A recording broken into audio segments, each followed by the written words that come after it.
Well, the Obama administration is willing to step up drone strikes in Yemen even further, despite no precise intelligence on terrorist targets there. That's according to a report from Washington. And this may be well sending chills down the spines of ordinary Yemenis who are bearing the brunt of the unmanned attacks. By some estimates, for every one terrorist taken out by a drone strike, 50 civilians are killed. More details now from RT's Egor Piskunov.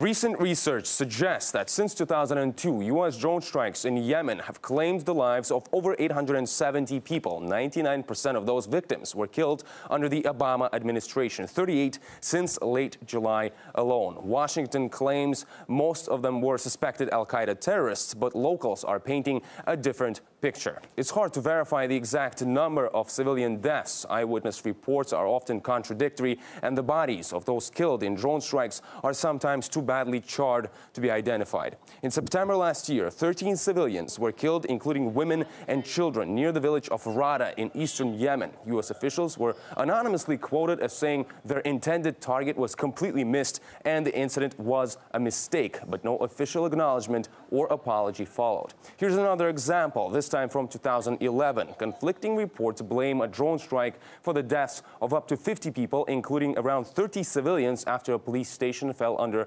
militant control. Washington maintained its stance of not commenting on individual cases. All these drone strikes in Yemen, at least 79 in total under President Obama, are done in the name of counterterrorism, fighting Al-Qaeda's offshoot on the Arabian Peninsula known as AQAP.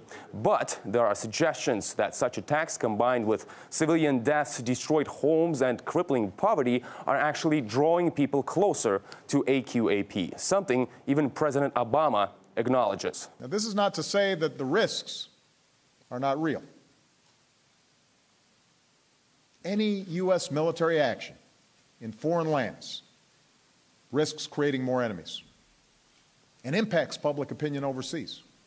The very precision of drone strikes and the necessary secrecy often involved in such actions can end up shielding our government from the public scrutiny that a troop deployment invites. It could also lead a president and his team to view drone strikes as a cure-all for terrorism. Locals say as soon as the dust settles from drone attacks, AQAP arrived on the scene, rebuilding homes and offering to pay funeral costs, turning the U.S. policy into an ideal recruitment tool. And although the strikes are conducted with the go-ahead from the Yemeni government, every civilian death is likely to fuel resentment in the country, meaning America may unintentionally be doing Al-Qaeda's PR and recruitment on their behalf. We spoke to Raheb Badi, an advisor to Yemen's prime minister, who says that it's a clear-cut fact that America's drone strategy isn't working. Otherwise, its foreign forays would be over by now. It does not simply come down to how many deaths have been caused by the drones. We believe that if drone strikes were capable of putting an end to terrorism, the US would have already ended terrorism both in Pakistan and in Iraq. A successful strategy cannot rely on sheer military force alone, because it is much more than a security threat.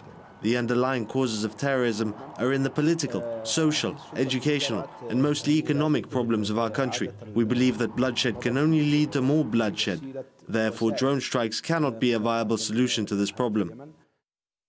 Well, America's drone strategy is finding much approval at home, with recent surveys suggesting that up to 65% of U.S. citizens say yes to strikes abroad. Foreign policy expert Robert Nyman believes that is mostly because Washington refuses to lift the veil of secrecy. We should all be troubled about a secret war that's conducted according to secret law. The Obama administration refuses to disclose the legal memos purporting to explain why the policy is legal and constitutional. The American people aren't getting the information they would need to come to an informed decision about this policy. And while, we should hold the media to a high standard, the government is making their job very difficult with the secrecy, the clampdown on information, the crackdown on whistleblowers, the refusal to disclose basic information like who we're fighting, how many people have been killed, how many civilians have been killed, what's the legal justification. The Obama administration is refusing to disclose any of this information, and that makes it much harder for the media to do their jobs.